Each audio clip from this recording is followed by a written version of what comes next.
नमस्कार दोस्तों। मार्केट में केवल अभी एक ही टॉपिक चल रहा है और वो है पाई नेटवर्क। उसी पर आपके बहुत सारे सवाल हैं, तो आज मैं आपको कुछ चुनिंदा जो आपके सवाल हैं उन पर जवाब देने की कोशिश करता हूं। अच्छा लगे तो लाइक सब्सक्राइब जरूर कीजिएगा। और मार्केट में क्या चल रहा है, क्या मार्केट में अर्थ सीजन आने वाला है, क्या ऐसे कुछ चांसेस हैं। तो फिर पहले लेते हैं पाई के ही आपके जो क्वेश्चन है। तो कुछ जो चुनिंदा क्वेश्चन है उनमें सबसे पहला जो सवाल है वो यही है कि क्या सारे एक्सचेंज जितने अभी तक निकल के सामने आए हैं, भाई बाइनेंस और बाइबिट को तो हम छोड़ ही देते हैं क्योंकि इन्होंने अभी तक कोई ऐसा अपनी तरफ से रेस्पॉन्स कुछ दिया नहीं है। हाँ, बाइबिट ने तो बिल्कुल साफ साफ मना कर दिया, जो मैं आपको दो वीडियो में अपने क्लियर बता चुका हूँ। बाकायदा उनके सीईओ का कमेंट भी जो है वो भी आपको दिखा चुका हूँ कि भाई उन्होंने तो साफ मना कर दिया कि हम पाई को लिस्ट नहीं करेंगे। उसकी वजह और भी एक निकल के आ रही है और वो ये है कि आपने पीछे जब देखा था पाई का फेक एक कॉइन लिस्ट हुआ था जो अच्छा खासा ट्रेंड भी रहा उस टाइम पर।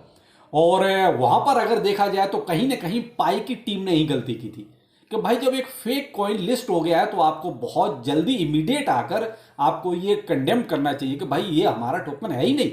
लेकिन पाई ने उसमें भी कम से कम 2 दिन लगाए थे, उसके बाद कहीं बोला था कि तब तक अच्छा खासा वहां पर जो है लोगों का नुकसान हो चुका था और लोग यही समझ बैठे थे कि ये पाई रियल लिस्ट हो गया, लेकिन ऐसा नहीं था।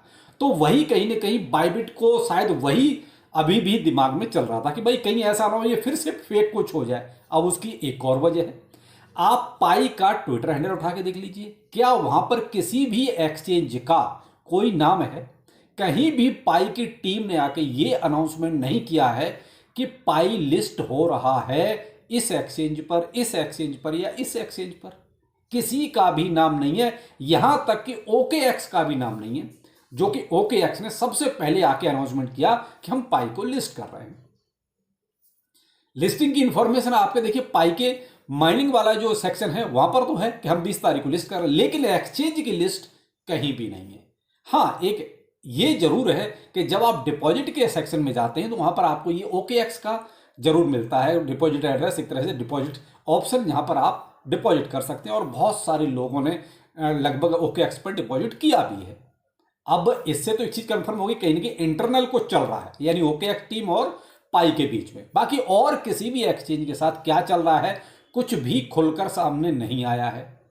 अब बाइबिट का एक कोर मैटर है और वो ये है कि देखिए चाइनीज एक्सचेंज है, ये भी कहीं ना कहीं लिंक इसका चाइना से ही है। तो चाइना में पिरामिड टाइप की जो भी ये स्कीमें होती हैं उनमें कहीं ना कहीं बहुत ज़्यादा सख्त कानून है। तो बाइबिट ये चाहता है कि ऐसा ना हो कि भाई हम पर कहीं से कोई घुमा फिरा के कोई खामखा की पाबंदी लग जाए किसी तरह की और बेमतलब में हम फंस जाए। तो इस चक्कर में आके उन्होंने साफ मना कर रखा है अभी। हाँ, ऐसा नहीं कि दूर रहेगा पाई, देखिए पाई या बाइबिट, मुझे नहीं लगता कि बहुत दिनों तक ये ड्रामा चलेगा। बाइबिट भी जल्दी से लिस्ट करेगा ही करेगा, लेकिन अभी ऐसा कुछ लग नहीं रहा है क्योंकि बाइनेंस ने आके अभी तक कोई भी किसी तरह का यहाँ पर एक्शन रिएक्शन दिया ही नहीं है, यानी जिसे कहते हैं कि न्यूट्रल। तो बाइनेंस का न्यूट्रल होना ही कहीं ना कहीं एक तरह से बाइबिट को कंफ्यूज कर रहा है। खैर जो भी है, अब ये मैटर तो अलग है, जब होगा देखा जाएगा, अभी टाइम है। लेकिन यहाँ जो ओके एक्स का मैटर है उस पर अगर देखते हैं तो एक यहाँ पर थोड़ा सा कंफ्यूजन देखा जाए तो देखिए पाई की टीम भी कर रही है। भाई जब आपको लिस्टिंग करनी है ओके एक्स के साथ कुछ तो चल रहा है, अगर नहीं चल रहा होता तो आप ओके एक्स पर डिपॉजिट नहीं कराते। तो खुलकर आके अपना अनाउंसमेंट कीजिए कि हम बाई ओके एक्स पर इसको लिस्ट कर रहे हैं, 20 तारीख को लिस्ट कर रहे हैं। आप उधर अनाउंसमेंट कर रहे हैं कि हम ओपन मेननेट ला रहे हैं, लेकिन इधर आप डिपॉजिट भी करा रहे हैं ओके एक्स पे। तो ये क्या है, कहीं ना कहीं मिसमैच है। मैं ये नहीं कह रहा कि भाई ये क्यों नहीं कर रहे हैं, भाई ये तो उनका अपना इंटरनल कुछ मैटर होगा, लेकिन मैं ये कह रहा हूँ कम्युनिटी में जो एक तरह से मैसेज गलत जा रहा है वो आपको आके क्लियर करना चाहिए कि भाई ठीक है हम ओके एक्स पर डिपॉजिट करा रहे हैं, आप इजीली कर सकते हैं, कोई दिक्कत नहीं। तो वो चीज़ कहीं भी इनके ट्विटर हैंडल पर या टेलीग्राम पर ऐसा नहीं है, कहीं भी एक्सचेंजों की कोई लिस्ट नहीं है। इसलिए आप जो पूछ रहे हैं कौन कौन से एक्सचेंज पर हम डिपॉजिट कर सकते हैं, भाई मैं किसी भी एक्सचेंज का नाम नहीं दे सकता। एक ओके एक्स का वहाँ पर आपको मिल रहा है तो ओके एक्स पर आप कर सकते हैं, लेकिन ओके एक्स इंडिया में बैन है, इलीगल तरीके से आप कैसे भी यूज कर लीजिए वो आपकी मर्जी है। लेकिन अगर नॉर्मली वैसे देखें तो ओके एक्स इंडिया में वर्किंग है ही नहीं। अब एक चीज़ और भी है, इधर ओके एक्स पर अगर आते हैं तो उन्होंने देखिए रूल्स भी निकाल दिया, यानी पाही ने कोई घोषणा की नहीं है लेकिन ओके एक्स ने रूल भी दे दिया। रूल क्या है, rule for spot trading opening, ये ओके एक्स की तरफ से। In order to protect traders from price volatility at the opening of spot trading, OKX will impose the following restrictions on order during the first 5 minute of trading. यानी पहले 5 minute के लिए इन्होंने एक तरह से कुछ पाबंदियां लगाई हैं अब ये क्यों लगाई? इनको भी अंदाजा है कि 6 साल से लोग बैठे हुए हैं पाई को सेल करने के लिए। ऐसा ना हो कि पहले 5 मिनट में ही पाई का प्राइस धड़ाम हो जाए, तो इसलिए इन्होंने उस पर पाबंदी लगाई है। पाबंदी क्या है? नो मार्केट ऑर्डर अलाउड, यानी कि आप मार्केट ऑर्डर पहले से लगा के नहीं रख सकते। बहुत से पहले से लगा देते हैं, तो नहीं, वो नहीं कर सकते। यानी लॉन्च होगा तभी आप इमीडिएट जो कर सकते हो कर लीजिए, ठीक है। दूसरा, each limit order must not exceed $10,000 in value, यानी कि आप $10,000 से ज्यादा का कोई भी ऑर्डर प्लेस नहीं कर सकते, कोई भी इससे ज्यादा ऑर्डर नहीं लगा सकते। अब भाई देखिए, बहुत से लोगों को बहुत ज्यादा पाई मिले तो उनके अगर अब अकॉर्डिंग टू प्राइस, भाई प्राइस कितना रहता है तभी ये तो चीज़ समझ में आएगी। वही उनका ऑर्डर 10,000 से ज़्यादा बनता है या 10,000 से कम रहता है, लेकिन इन्होंने अपनी तरफ से अनुमान लगा के 10,000 का एक तरह से बैरियर लगा दिया कि आप इससे ज़्यादा का कोई भी ऑर्डर प्लेस नहीं कर सकते, कोई भी लिमिट ऑर्डर ऐसा नहीं लगा सकते। Each users maximum net position size must not exceed 10,000, यानी वही कि आपकी कोई भी जो भी पोजीशन होगी वो 10,000 से ज़्यादा की पोजीशंस नहीं आप ले सकते, 10,000 से कम का ही आपको रखना पड़ेगा कोई भी ऑर्डर। आप 10,000 के 10 ऑर्डर कर लीजिए, वो एक अलग बात है, लेकिन अगर एक ही बार में आप ये कहोगे मैं 20,000 डॉलर का लगा दूं, वो नहीं लगा सकते। तो ये जो अब यहां पर एक देखिए, OKX तो इतना आगे आगे चल रहा है, पाई की तरफ से ऐसा कुछ अनाउंसमेंट नहीं हो रहा है। ये थोड़ा सा मिसमैच जो हो रहा है ना कहीं ये कन्फ्यूजन ज़्यादा पैदा कर रहा है। तो ये हो गया कुछ ओवरऑल जो अभी करंट में चल रहा है पाई और एक्सचेंजों के बीच में।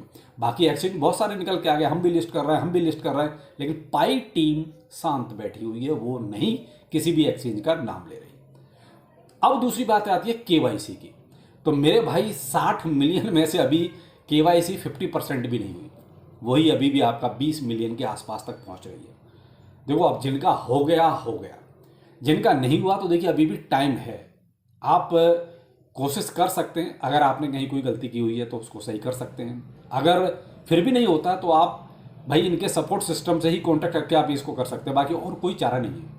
अगर वहाँ से भी आपको ना तो फिर ना, इससे ज़्यादा कुछ हो नहीं सकता। दूसरी बात यह है कि आपको बहुत कम अमाउंट में पाई मिल रहा होगा, खासकर उनका जिनका रेफरल का होगा, क्योंकि रेफरल में बहुत से लोग ऐसे हैं जो अपनी KYC नहीं कर पाए या जिनका एक तरह से इस माइनिंग से ही मोह भंग हो गया। क्यों?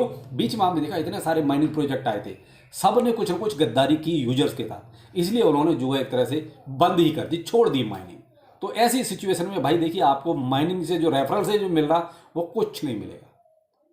तो आप उसके लिए लगेगा हमारा तो बहुत कट गया, तो भाई क्योंकि उन्होंने KYC नहीं की इसलिए आपका कट गया, तो उसमें भी आपको कोई ज़्यादा टेंशन लेने की जरूरत नहीं है। तो बोल रहे सर वो कैसे मिल सकता है? तो भाई आप उनकी KYC कराओ।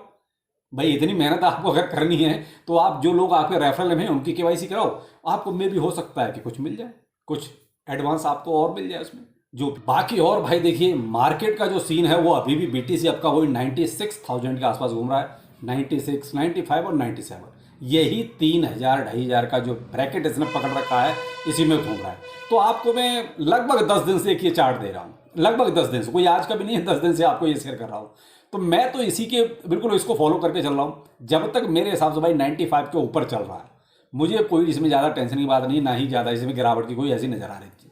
अगर ये 90 या 91 से जब नीचे कोई कैंडल क्लोज होती है तो भाई थोड़ा सा जरूर सोचना पड़ेगा कि कुछ ज़्यादा बियर होने वाला है हिसाब किताब। लेकिन जब तक 90 और 95 के बीच में है, पिंक जोन में मेरे, तब तक कोई टेंशन की बात नहीं है मेरे अकॉर्डिंग, क्योंकि यहाँ पर जो है BTC ने एक अच्छा वॉल्यूम जनरेट कर दिया है। क्योंकि यहाँ पर आप देख रहे हैं इससे नीचे प्राइस नहीं जा रहा है, लगभग हम 10 दिन से इस चार्ट को देख रहे हैं और प्राइस यहीं घूम घाम के घूम रहा है।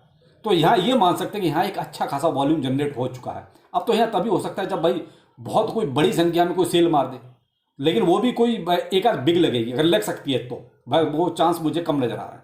तो यहाँ से अब वेट इसी बात का है कि यहाँ से थोड़ा सा ये अब रिकवर करना शुरू हो, तब थोड़ी सी पॉजिटिविटी मार्केट में आए, तो फिर अल्ट कॉइन्स का भी कुछ सुधार हो। लेकिन अभी अल्ट सीजन इस हिसाब से थोड़ा दूर लग रहा है, लेकिन फिर भी टेंशन लेने की जरूरत नहीं है, अभी भी समय बहुत बाकी है। ऐसा नहीं कि यहाँ से सब कुछ खत्म हो चुका है, अभी बहुत समय है, तो अभी थोड़ा सा रुकिए, टेंशन लेने की जरूरत है, मैं तो यही कहूँगा। बाकी आपको समझदार हैं कि भाई ये फाइनेंशियल मार्केट है, यहाँ कब क्या हो जाए किसी को कुछ नहीं पता। चलिए फिर मिलते हैं किसी नए अपडेट के साथ, नमस्कार।